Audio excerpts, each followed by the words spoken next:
Doctor बीना चतुर्वेदी की आवाज़ में उनके कहानी संग्रह मुक्ति से सुनिए कहानी बदलते रिश्ते।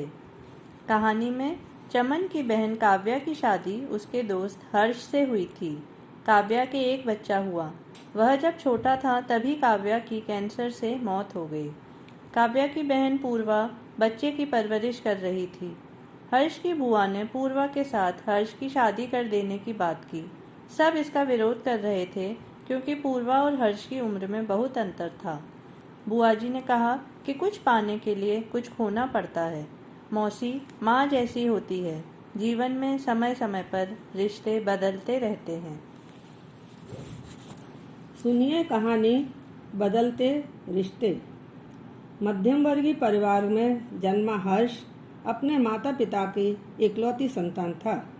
हर्ष के पिताजी अभिषेक के पास गांव में थोड़ी बहुत जमीन और एक फलों का बाग था।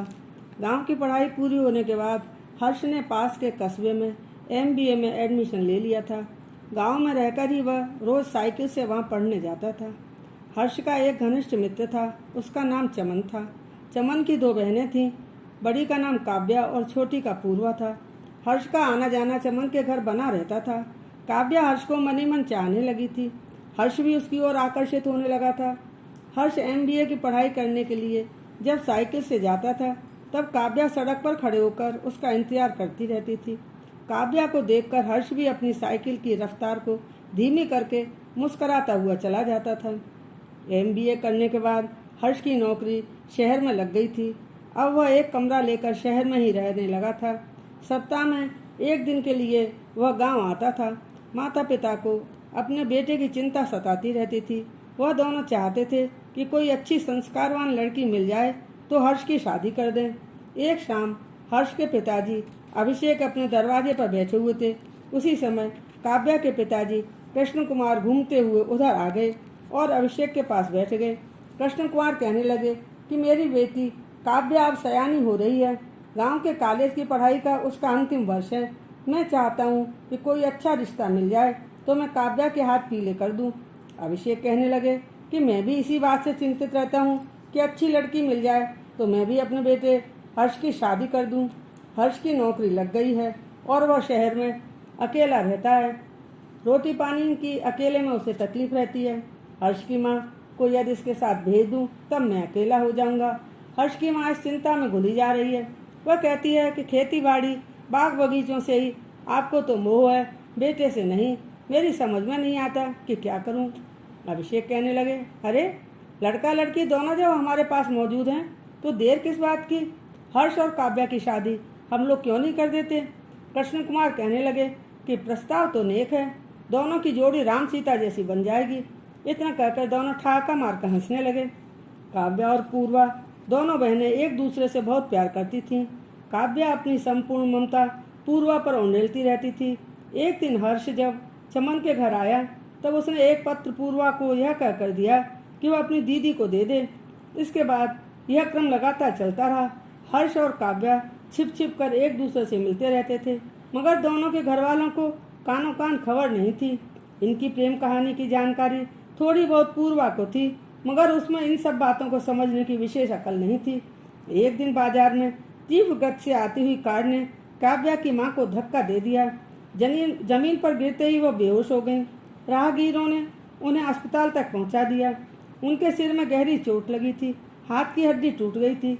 बिना कुछ कहे सुने बेहोशी की हालत में ही वह इस दुनिया से विदा हो गई। अचानक हुई माँ की मौत ने परिवार के लोगों को बहुत आघात पहुंचाया। तीनों भाई बहनों में चमन सबसे बड़ा था। वह हर्ष के साथ MBA की पढ़ाई पूरी कर चुका था और नौकरी की तलाश में एक शहर से दूसरे शहर भटकता फिर रहा था। एक दिन पूर्वा हर्ष से कहने लगी, मेरे होने वाले जीजाजी अब आप जल्दी ही शादी कर लीजिए, वरना काव्या दीदी आपको छोड़कर चली जाएंगी। हर्ष पूछने लगा, पूर्वा तुम ऐसा क्यों कह रही हो, क्या किसी ने कुछ कहा।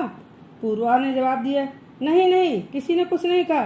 कल मामा जी आए थे, पापा जी उनसे कह रहे थे कि कोई अच्छा लड़का तलाश कीजिए। मैं काव्या की शादी जल्दी से कर देना चाहता हूँ। काव्या की माँ तो हम सबको धोखा देकर अचानक चली गई। अब मुझे ही सब देखना और करना है। जिंदगी का कोई ठिकाना नहीं। काव्या की शादी करके मैं एक जिम्मेदारी से मुक्त हो जाना चाहता हूँ। पूर्वा मुस्कुराते हुए कहने लगी, इसीलिए मैं आपसे कह रही हूँ, देरी मत करो। यदि मेरी बात पर ध्यान नहीं दिया तो पछताओगे।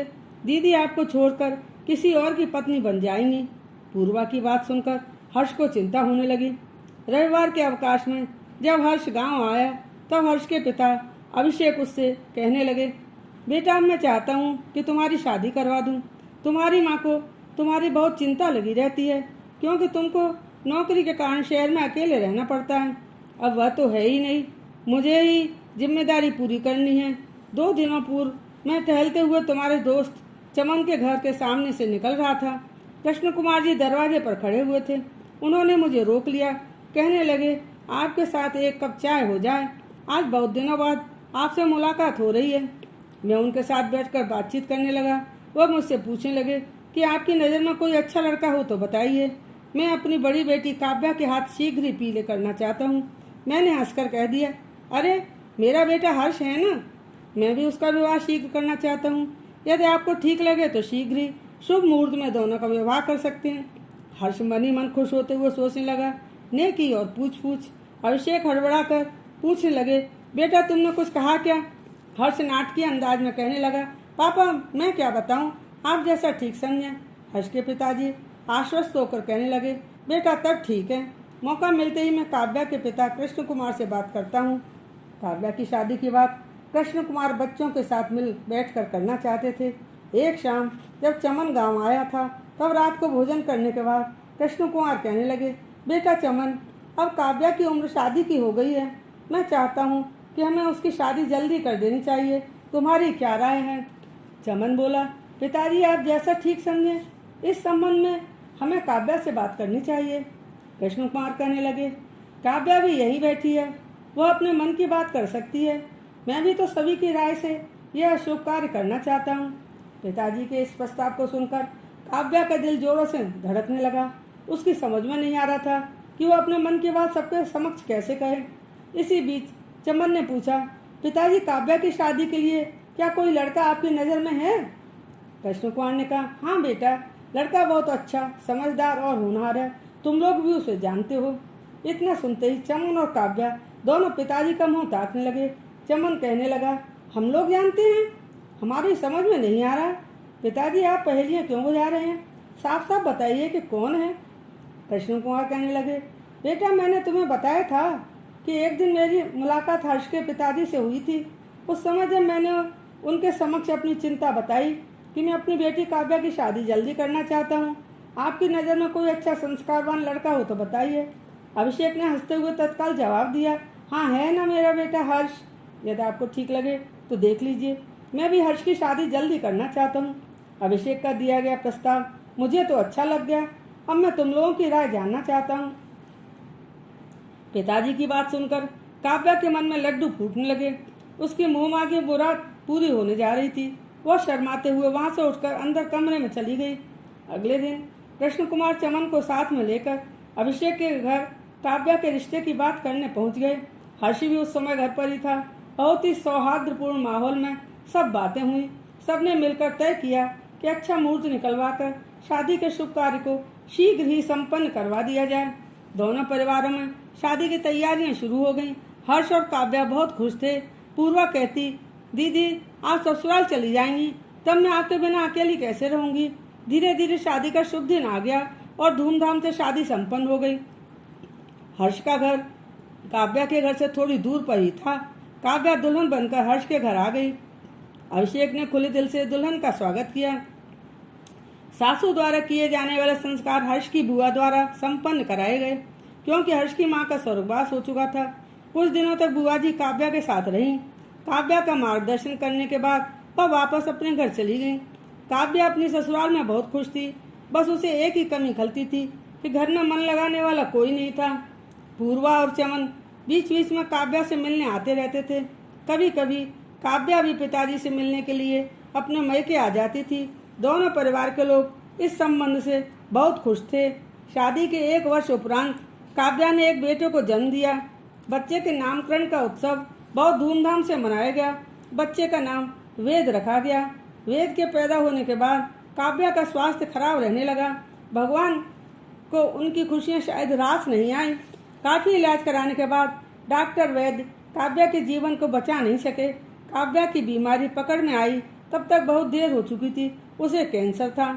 डॉक्टर और वैद्य यही समझकर इलाज करते रहे कि डिलीवरी के बाद की कमजोरी है। काव्या की हालत दिनों दिन गिरती चली गई। डॉक्टरों ने जब कई टेस्ट करवाए तब जाकर बीमारी पकड़ में आई। कैंसर का नाम सुनते ही सबके हाथ पैर फूल गए। पूर्वा का रो रो कर बुरा हाल था। वह अपने भोलेपन में डॉक्टर से कह रही थी, डॉक्टर साहब आप दीदी को बचा लीजिए। मंदिर में जाकर घंटों तक भगवान की मूर्ति के समक्ष बैठकर रोते हुए कहती, भगवान आप दीदी के बदले मेरी जान ले लीजिए, दीदी को ठीक कर दीजिए, दीदी के बिना वेद कैसे रहेगा। पूर्वा को सब समझाते कि तुम बेसिर पैर की बातें क्यों कर रही हो, चिंता मत करो, तुम्हारी दीदी ठीक हो जाएंगी। बीमारी के कारण काव्या की शिथिलता बढ़ती जा रही थी। कमजोरी से उसकी आंखों के नीचे काले गड्ढे पड़ गए थे। आशा का समुद्र सूख रहा था। डॉक्टरों ने जवाब दे दिया था, अब काव्या के ठीक होने की कोई उम्मीद नहीं बची थी। काव्या की बीमारी से हर्ष एकदम टूट गए थे। वह एकदम शांत रहते थे। काव्या की सहेलियां काव्या से मिलने आती और हर्ष की झूठी सांत्वना दिलाकर दुखी मन से चली जाती। मृत्यु से 2 दिनों पूर्व काव्या के चेहरे पर चमक आ गई थी। उसे देखकर ऐसा लग रहा था मानो उसके सारे कष्ट समाप्त हो गए थे। पूर्वा को लग रहा था कि अब दीदी ठीक होने लगी हैं।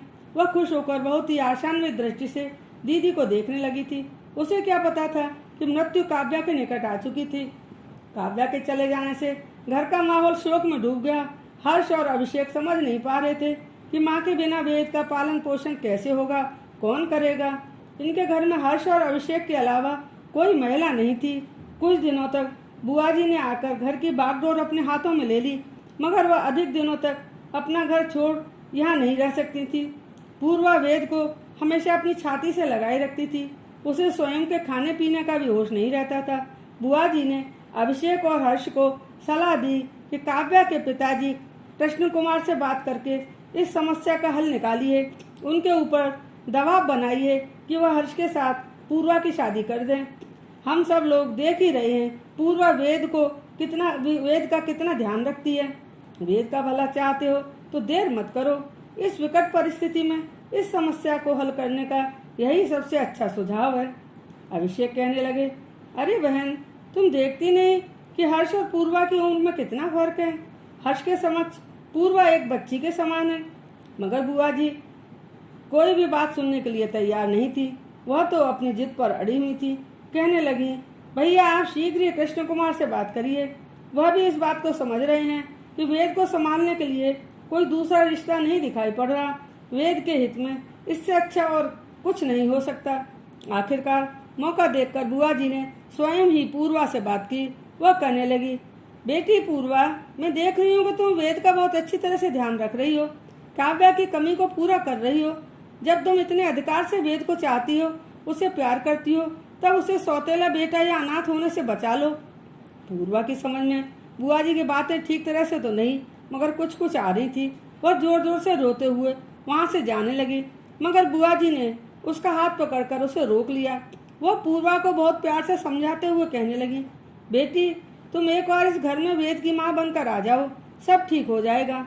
इसके बाद पूर्वा ने हर्ष के घर आना जाना बंद कर दिया। पूर्वा की याद करके वेद रोता रहता। उसकी हालत दिन प्रतिदिन खराब होती जा रही थी। वह बीमार रहने लगा। बुआ कहने लगी, वेद पूर्वा को याद करता रहता है, इसी वजह से बीमार पड़ गया है। उसकी कमजोरी बढ़ती जा रही थी। अब हर्ष की शादी की कोई चर्चा नहीं हो रही थी। लगभग 1 महीना बीत गया। एक शाम हर्ष बहुत उदास मन से पूर्वा के बारे में सोच रहा था। जब हर्ष की शादी काव्या के साथ हुई थी, उस समय पूर्वा मात्र 7 वर्ष की छोटी सी बच्ची थी। पूर्वा को हमेशा छोटी बच्ची के रूप में ही वह देखता था।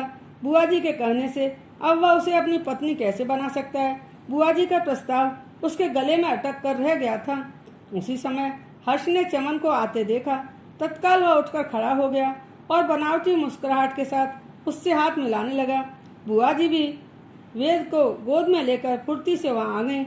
चमन ने बड़े प्यार से वेद को अपनी गोद में ले लिया और चुटकी बजाकर उसे हंसाने की कोशिश करने लगा। चमन ने हर्ष से कहा, अरे भाई, आज मैं वह काम करने आया हूँ जिसकी हम लोगों ने कभी कल्पना तक नहीं की थी। पिताजी के साथ साथ हमने पूर्वा को राजी कर लिया है। वह वेद की माँ बनने के लिए मान गई है। चमन की बात सुनकर हर्ष चमन के गले से लिपट कर रोने लगा।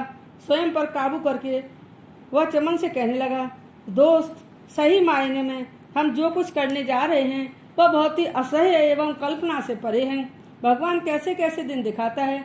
मैं तो पूर्वा को हमेशा छोटी बच्ची के रूप में ही देखता रहा हूँ और अब इतना कहकर जोर जोर से रोने लगा।